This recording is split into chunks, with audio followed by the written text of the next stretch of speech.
fitoterapia é o uso de plantas medicinais, uma prática milenar, onde civilizações antigas utilizavam essas plantas para o tratamento de problemas de saúde. Mas, com a revolução tecnológica, com todos esses avanços da tecnologia, foi se perdendo com o tempo, veio aí essa indústria farmacológica, né? Mas você sabia que muitos medicamentos alopáticos são derivados de substâncias presentes nas plantas?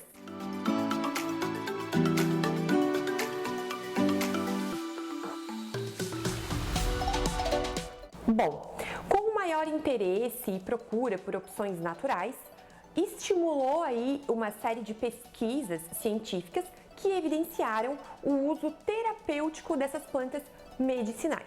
Essas plantas podem ser utilizadas de diversas formas: chás, através de infusão ou decocção, pó, então o pó da planta, a planta rasurada, macerada, moída, também é um tipo de fitoterápico, então a gente pode exemplificar aí o pó da cúrcuma, o gengibre em pó, guaraná em pó, a maca peruana, a mucuna pruris, que a gente utiliza o pó também, então isso tudo são fitoterápicos.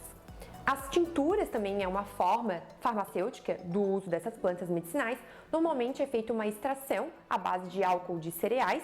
A gente tem um bem famoso aí, que é o extrato de própolis, líquido, né? Porque esse extrato de própolis ele também pode ser encapsulado. E aí a gente vai na linha do extrato seco. Então, o extrato seco, ele é encapsulado e costuma ser mais concentrado nos compostos bioativos. E aí, por exemplo, o próprio extrato de cúrcuma, o extrato de gengibre, o extrato de romã. Enfim, existem diversas plantas e inúmeras possibilidades do uso desses fitoterápicos para a nossa saúde. Os fitoterápicos contêm princípios ativos responsáveis pelo efeito terapêutico. A planta, além de conter esse princípio ativo, contém outros compostos que também exercem um efeito sinérgico e potencializam seu potencial terapêutico. Ou seja, utilizar a planta demonstra ter um efeito melhor do que o princípio ativo isolado. Por exemplo, a cúrcuma. A cúrcuma, o seu princípio ativo é a curcumina. Porém, eu posso utilizar a planta, desde que utilize em concentrações, em quantidades adequadas, né, para que eu tenha uma concentração terapêutica mínima desses compostos. Mas eu posso utilizar a planta, a cúrcuma em pó, por exemplo, posso fazer uma decocção de cúrcuma, posso utilizar a cúrcuma também, o extrato seco da cúrcuma encapsulada, ao invés de utilizar a curcumina isolada, porque ela vai ter outros curcuminoides além da curcumina. Mas atenção, porque as plantas medicinais, elas também podem ter efeitos colaterais, principalmente se é uma planta rica em alcaloides, por exemplo, como a babosa ou a aloe vera. Quando ele não tem uma boa extração, você pode estar aí tendo um efeito tóxico desses alcaloides. O boldo também é uma planta que pode ser tóxica quando utilizada em altas dosagens e por tempo prolongado. Então, além da planta em si, o tempo de uso e a dose de uso são fundamentais para o risco dessa toxicidade.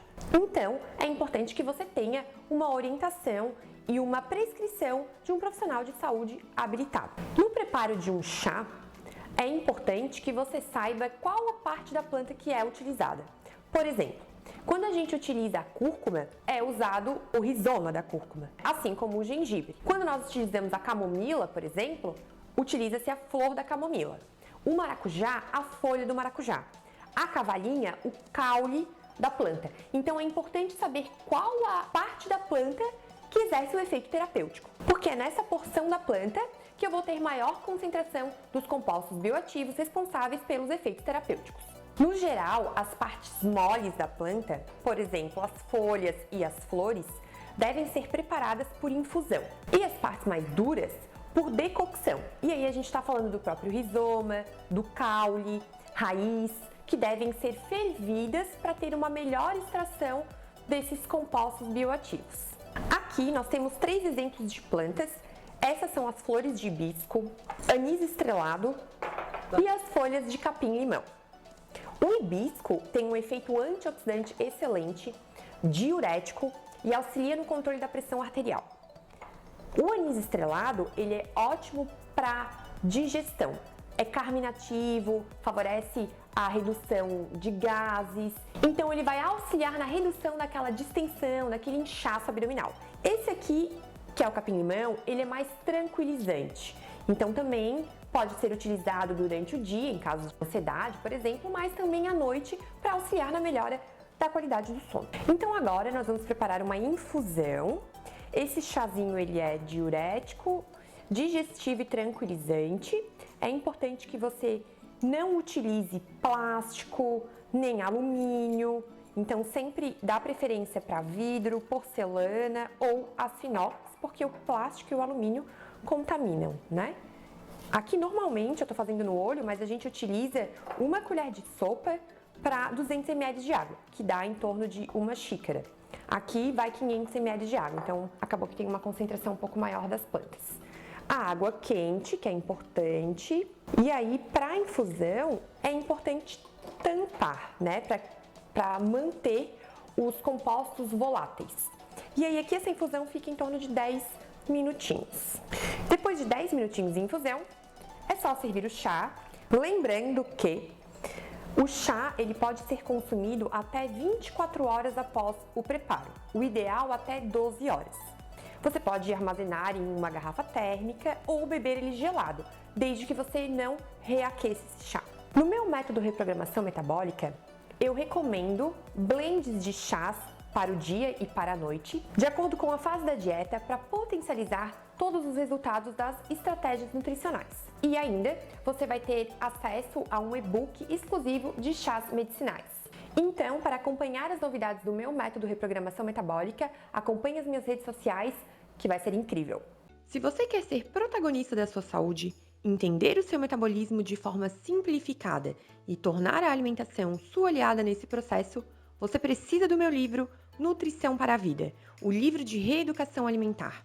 Além desse conteúdo incrível, contém muitas dicas nutricionais e organizacionais, tabelas com composição dos alimentos, orientação para leitura de rótulos, indicações de chás, bebidas funcionais e mais de 100 receitas deliciosas, práticas e saudáveis para o seu dia a dia, transformando todo esse conhecimento em prática. O livro Nutrição para a Vida está na 2ª edição e disponível também na versão online para você acessar em qualquer lugar e ler aonde quiser. Então aproveita que o link já está aqui.